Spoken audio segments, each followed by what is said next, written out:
안녕하세요. 저는 과천에 사는 50대 중반의 여자입니다. 저는 평소에도 여기에 올라오는 사연들을 보면서 하루를 시작하곤 합니다. 100세 시대에 아직 반밖에 살지 않은 저지만 얼마 지나지 않아 할머니라는 소리를 들을 나이죠. 저는 아직 할머니라는 소리가 듣고 싶지 않아요. 딸이 결혼하지 않고 영원히 제 품에 있었으면 좋겠어요. 주책이라고 할 수 있지만 사실 저와 딸은 굉장히 어렵게 만나게 됐거든요. 그래서 그런지 다시는 딸을 다른 누구에게도 뺏기고 싶지 않아요. 지금부터 저와 딸에게 무슨 일이 일어났었는지 여러분들께 들려드릴게요. 저는 20대 후반의 나이에 4녀 1남의 막내로 태어난 남편과 결혼을 했어요. 저희 시어머니께서는 남편을 낳기 전까지 온갖 구박을 받고 살았다고 해요. 그래서 아들을 낳기 위해 계속해서 임신과 출산을 반복하셨죠. 결국 5번의 시도 끝에 남편을 낳고 시집살이에서 해방됐다고 하더라고요. 그런데 시어머니께서는 그때 받았던 구박들을 그대로 저한테 하기 시작했어요. 눈만 마주치면 제게 손자 타령을 하시는데 스트레스가 이만저만이 아니었어요. 아침에 눈 떴을 때부터 눈 감을 때까지 아들 노래를 부르시니 혼자 있을 때도 환청이 들릴 지경이었죠. 하지만 저희가 아무리 노력을 해도 임신이 잘 되질 않더라고요. 시어머니께서는 성질이 점점 고약해지더니 제 몸에 문제 있는 게 아니냐며 병원까지 끌고 가서 이상 없다는 소리를 듣고서야 입을 다무셨어요. 아무 문제도 없는데 임신이 되지 않으니 저도 답답했어요. 날이 갈수록 심해지는 시집살이에 저도 진절머리가 나기 시작했죠. 하지만 남편 집안이 워낙 잘 살아서 참고 견딜 수밖에 없었어요. 그렇게 결혼한 지 4년 만에 저는 첫 임신을 하게 되었어요. 하지만 딸이라는 사실을 알게 되었고 저는 아무래도 상관이 없었어요. 제가 힘들게 가진 아이라 딸이든 아들이든 건강하기만 했으면 좋겠다고 생각했죠. 아들을 안 낳으면 구박을 받을 거라는 걸 알지만 그래도 힘들게 얻은 아이잖아요. 어렵게 찾아온 아이라 너무 귀하고 소중했어요. 저는 그렇게 딸을 낳고 구박을 2배로 받기 시작했어요. 구박을 받더라도 아이가 저를 보고 환하게 웃어주면 모든 피로가 가시는 기분이었습니다. 평생 이 조그만 아이를 제가 지켜줘야겠다는 생각을 했어요. 시어머니께서는 저를 괴롭히는 게 도 같으셨는지 이젠 밥상까지 엎으면서 당장 아들 낳으라고 난리를 치시더라고요. 딸도 어렵게 가졌는데 아들 가지라고 하면 금방 임신이 되냔 말이에요. 그렇게 2년이라는 시간이 흘렀고 갑자기 딸이 사라져버린 거예요. 어떤 바람이 불었는지 시어머니께서 딸을 데리고 산책을 가시겠다고 하는 겁니다. 저는 드디어 손녀라고 받아들이는 건가 싶어서 잘 다녀오라고 했죠. 아직도 그때만 생각하면 시어머니와 딸을 그대로 보낸 제 자신이 너무 밉습니다. 분명 나갈 땐 둘이었는데 들어올 땐 시어머니 혼자시더라고요. 저는 너무 놀라서 시어머니께 딸은 어디 있냐고 큰 소리를 쳤어요. 시어머니께서는 잠깐 한눈 판 사이에 애가 없어졌다고 하는 겁니다. 그때의 시어머니 표정은 아직도 생생하게 기억하고 있어요. 아이를 잃어버린 사람치곤 정말 아무렇지 않은 듯한 표정이었거든요. 저와 남편은 아이가 없어졌다는 소식에 난리가 났습니다. 2달 동안 찾아다녔지만 머리카락 한 올도 찾을 수가 없었어요. 전단지를 아무리 돌려도 연락 오는 사람이 한 명도 없었죠. 결국 저희는 경찰서에 가서 딸아이의 실종 신고를 하고 왔어요. 그리고 얼마 지나지 않아 저는 또 한 번 임신을 하게 되었어요. 운 좋게 이번엔 시어머니가 그렇게 애타게 찾았던 아들을 낳았습니다. 저는 아들을 낳은 동시에 시집살이에서 해방될 수 있었어요. 저희 부부보다 시어머니께서 엄청 좋아하셨어요. 하루 종일 아들을 안고 계시고 제가 자고 일어나면 밥상도 대령해 주시더라고요. 솔직히 시집살이 살다가 아들 덕분에 이런 대접받으니 속도 없이 좋더라고요. 딸에겐 미안하지만 대접받는 분위기에 취해 아주 잠깐 딸을 잊고 있었어요. 제가 보통 한 번 자면 깊게 잠드는 편인데 이상하게 그날은 자다가 새벽에 한 번 깬 거예요. 화장실 갔다가 다시 자야겠다는 생각에 안방에서 나와서 거실 화장실 쪽으로 걸어갔어요. 그런데 시어머니 방문이 살짝 열려 있었고 통화를 하시는지 시어머니 목소리가 들리더라고요. 그래. 너가 알려준 무당이 정말 용하더라니까. 손주 본 건 다 네 덕이야. 어쩜 그렇게 잘 맞춘다니? 나는 원래 안 믿으려고 했었거든? 근데 너무 신기하다.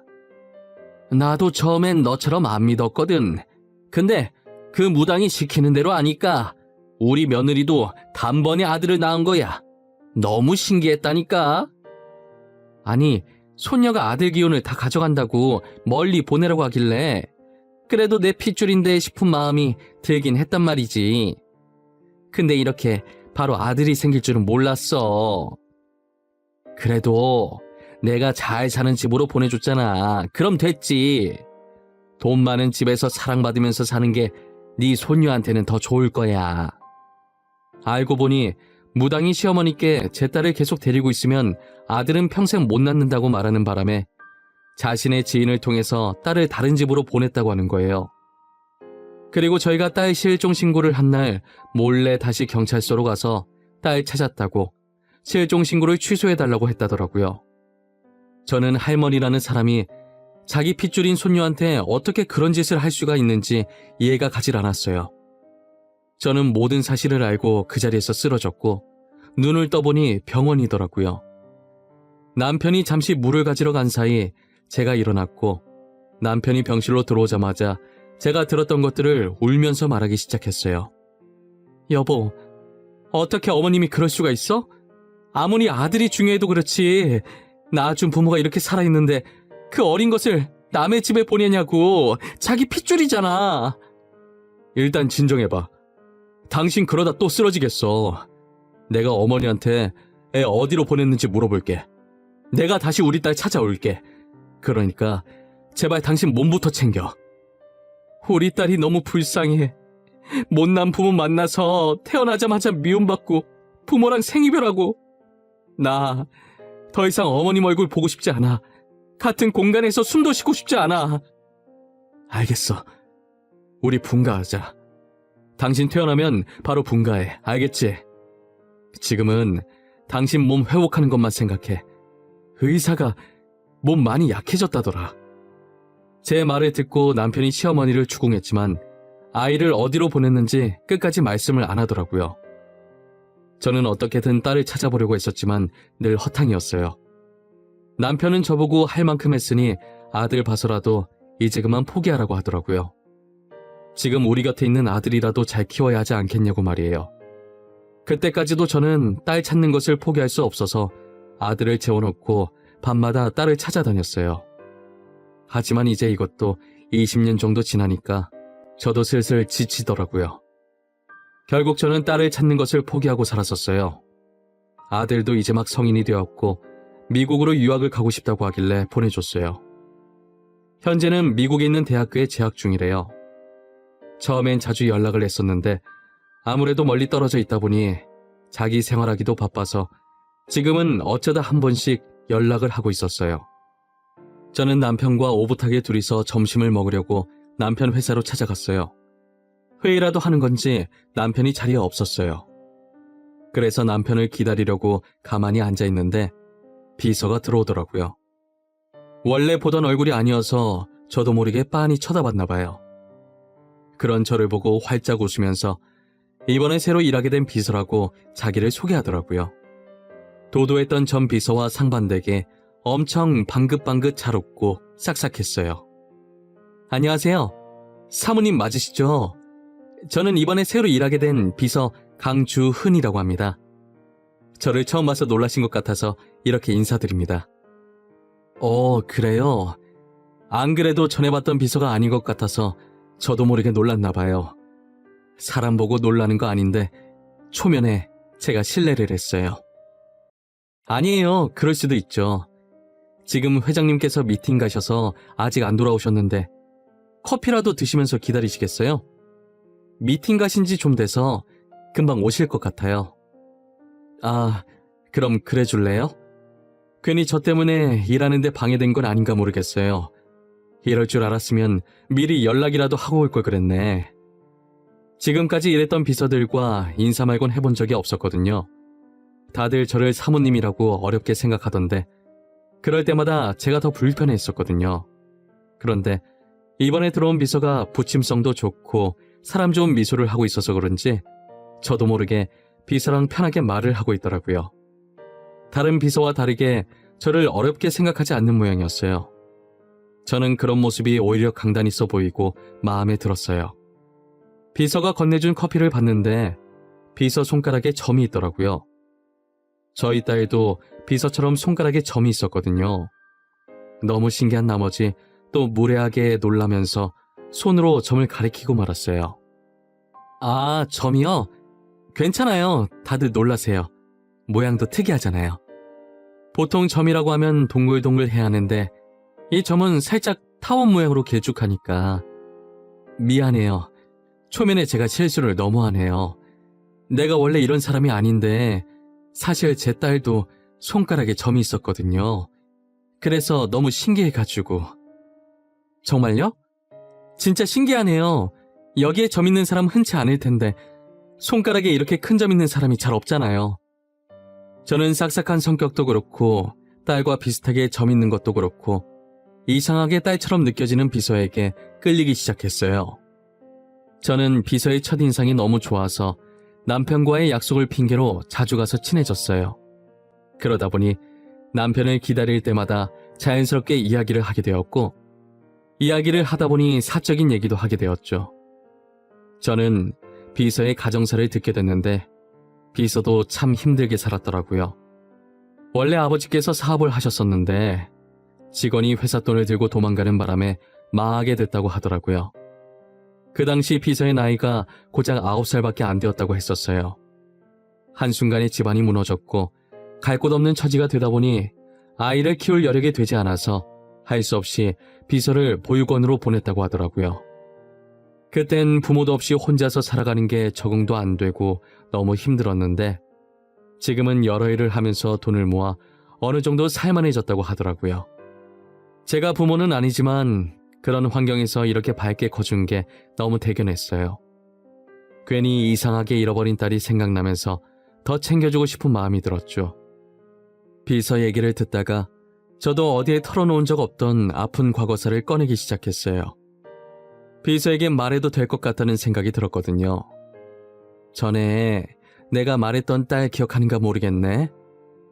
사실 딸이 3살 되던 해에 잃어버렸어. 20년 동안 찾아다녔는데 흔적조차 찾을 수가 없더라고. 저랑 똑같이 손가락에 점 있다고 했던 그분 말씀하시는 거죠? 그동안 사모님도 마음고생 많이 하셨겠어요. 가끔 딸이 어떻게 컸을지 상상해보는데 이젠 옛날 얼굴도 가물가물해서 상상을 할 수가 없었어. 가끔 주은 씨를 보면 딸 생각이 나서 계속 말을 걸게 되더라고. 주은 씨를 보면 정말 친딸같이 편해. 알고 보면 제가 친딸인 거 아니에요? 드라마 보면 그런 일 많잖아요. 제가 부모가 있긴 하지만 저도 모르는 출생의 비밀이 있을 수도 있고. 그냥 사모님 웃으시라고 한 소리예요. 주은 씨는 내가 안 불편한가 봐. 이렇게 농담도 잘하고 말이야. 이때까지 있었던 비서들이랑은 서먹서먹했었거든. 그래요? 전 사모님이 너무 편한데요. 사모님께는 엄마 같은 포근함이 있어요. 사모님과 있으면 뭔가 따뜻하고 부드러운 느낌이 들어요. 나한테 그런 느낌이 있나? 처음 알았네. 앞으로도 엄마라고 생각하고 편하게 대해줘. 괜히 사모님이라고 어색해하고 불편해하는 거 딱 질색이야. 그럼요. 사모님도 저를 딸이라고 생각하시고 편하게 대해주세요. 회장님도 그렇고 사모님도 그렇고 너무 좋으신 분 같으세요. 저희는 농담을 주고받으면서 앞으로 모녀지간처럼 잘 지내보자고 했어요. 그렇다고 생각 없이 아무 때나 찾아가서 말 걸고 하지 않았어요. 저랑 친하게 지낸다는 소문 돌면 비서에게 좋을 게 하나도 없으니까요. 어느 회사든 시기에 질투하는 사람들이 늘 존재하잖아요.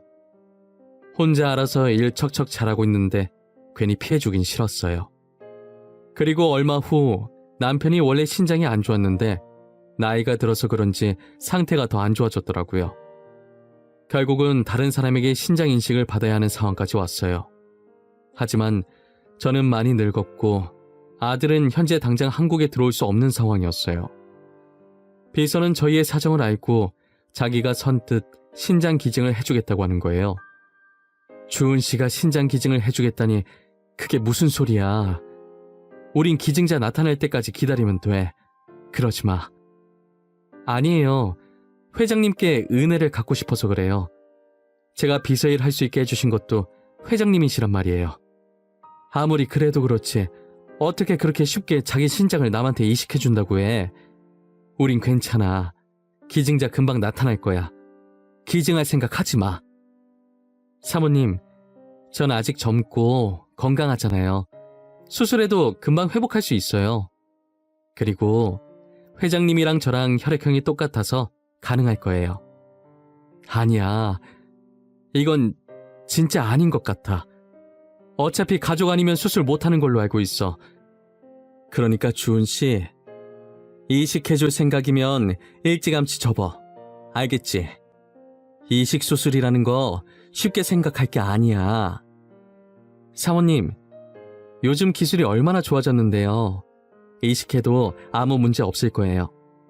아마 가족이 아니라도 본인이 이식하고 싶다고 하면 해주실 거예요. 혹시 모르니 검사라도 받아볼래요?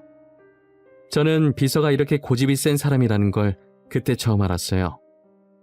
제가 아무리 겁을 주고 말려봐도 제 말은 들으려고 하질 않더라고요. 결국 비서는 신장을 기증할 수 있는지 필요한 검사들을 다 받았어요. 의사는 저희에게 정말 뜻밖의 결과를 말씀하시더라고요. 강주은 씨 검사 결과를 보니까 신장 상태가 아주 깨끗하고 좋아요. 그리고 환자분과 혈액형도 일치하고 가족관계 이미 확인이 되어서 기증을 하실 수 있겠네요. 잠시만요, 선생님. 가족관계라니요? 그게 무슨 말이에요? 저희 남편이랑 주은 씨가 왜 어떻게 가족이라는 거예요? 모르셨어요? 두 분 모녀지간 아니었어요? 어허, 유전자 결과 검사가 일치한다고 뜨는데 남편분과 강주은 씨는 부녀지간입니다. 알고 보니 저희가 지금까지 애타게 찾던 친딸이 비서였어요. 이렇게 저희랑 가까이 있었는데 그동안 몰라봤다니. 그리고 그걸 지금 남편 신장 이식하려고 검사하다가 알게 됐다는 게 너무 드라마 같았어요. 순간 제 인생이 누군가 각본을 짜고 저는 그 작가의 꼭두가시가 된 기분이라고 해야 할까요? 이제껏 친딸을 찾으면 어떤 반응을 보여야 할까 수도 없이 상상을 했었는데 현실에 닥치니 정말 아무 말도 할 수가 없고 믿기지 않는 표정으로 쳐다만 보게 되더라고요. 그동안 제 핏줄이라 비서에게 마음이 갔던 것 같았어요.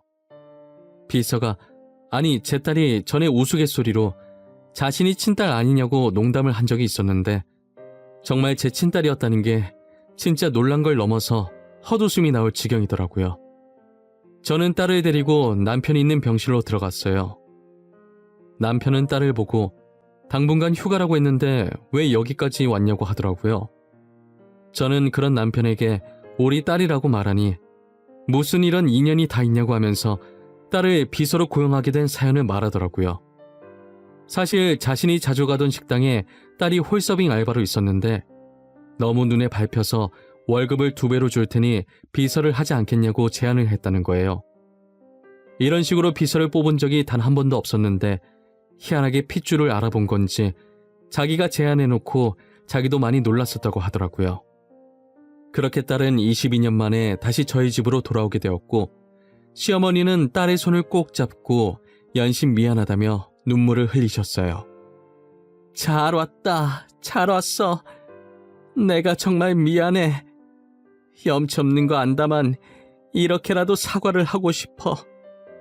너를 데리고 간 집안이 망했다고는 들었는데 그래도 잘 커졌구나. 솔직히 처음에 얘기 듣고 할머니가 미웠거든요. 근데 지금은 괜찮아요. 그러니까 너무 미안해하지 마세요. 이렇게 착한 것을 내가 미쳤어. 이 죗값을 나중에 어떻게 갚으려고 그 짓을. 그래도 이 하임이가 죽기 전에 찾아서 이렇게 얼굴 볼 수 있어서 참 다행이구나. 시어머니는 딸을 찾은 지 한 달 만에 세상을 떠났어요. 그동안 시어머니께서 티를 안 내서 몰랐는데 자기 핏줄인 손녀를 본인 손으로 직접 다른 곳에 보내고 마음이 편치만은 않았던 것 같아요. 손녀를 찾고 나서 편안한 마음으로 모든 짐을 내려놓고 떠나신 것 같아요. 저는 얼마 전에 남편 이식 수술을 끝내고 남편과 딸 병간호를 하면서 아주 잘 지내고 있습니다. 멀리 있는 아들에게도 누나를 찾은 소식을 전해주었어요. 미국은 아직 밤 늦은 시간일 텐데 제가 보낸 카톡을 보고서 바로 영상통화가 왔더라고요. 엄마, 드디어 누나 찾았어? 그동안 포기한 것 같더니 결국 찾았구나. 역시 우리 엄마 집념이 대단해. 결국 해내네. 이것이 엄마 놀리려고 전화했구만. 너도 누나 얼른 찾았으면 좋겠다고 했었잖아. 누나 아기 때 사진 보고 엉엉 하면서 나보다 더 울어놓고. 그때 내가 얼마나 당황했는지. 그 얘기 지금 왜 해? 그땐 내가 애기였으니까 그랬지. 그래서 누나는 어때? 괜찮아? 아빠한테 신장이식 해줬다며. 저놈 새끼. 아빠 걱정은 안 하고 누나 걱정만 하는 저 불효자 자식. 누나는 멀쩡하고 니네 아빠는 죽었다 요 녀석아. 역시 우리 아빠 아주 튼튼하구만. 목청이 살아있으셔. 그래서 누나는? 나 누나 보고 싶은데. 엄마, 이제 그만 카메라 돌려봐. 엄마 얼굴은 많이 봤잖아. 아들이라도 막내는 막내인 건지 애교도 많고 장난도 잘 쳐서 처음 보는 누나한테도 금방 누나 하면서 조잘조잘 말을 잘하더라고요. 그 모습을 보면서 이제 우리 가족이 다 모였구나라는 생각이 들면서 괜히 눈물이 찔끔 났습니다. 딸한테 들키는 바람에 아들이 그 소리 듣고 놀려서 나오려던 눈물이 쏙 들어갔지만요. 지금 너무 행복한 하루하루를 보내고 있어요. 힘들게 딸을 다시 만나게 된 만큼 이때까지 못해줬던 것들 다 해주면서 살려고요. 같이 여행도 가고 사고 싶다는 게 있으면 다 사줄 생각입니다. 그리고 이건 제 욕심이지만 딸이 늦게 결혼을 했으면 좋겠어요. 결혼 안 하고 평생 제 옆에 붙어 살면 더 좋겠고요. 하지만 좋은 짝을 만나면 제가 못 이기는 척 보내줘야겠죠. 앞으로는 딸이 늘 행복만 가득했으면 좋겠어요. 제 이야기는 여기서 마치도록 할게요. 긴 글 읽어주셔서 감사합니다. 여러분들도 늘 건강하시고 행복하세요.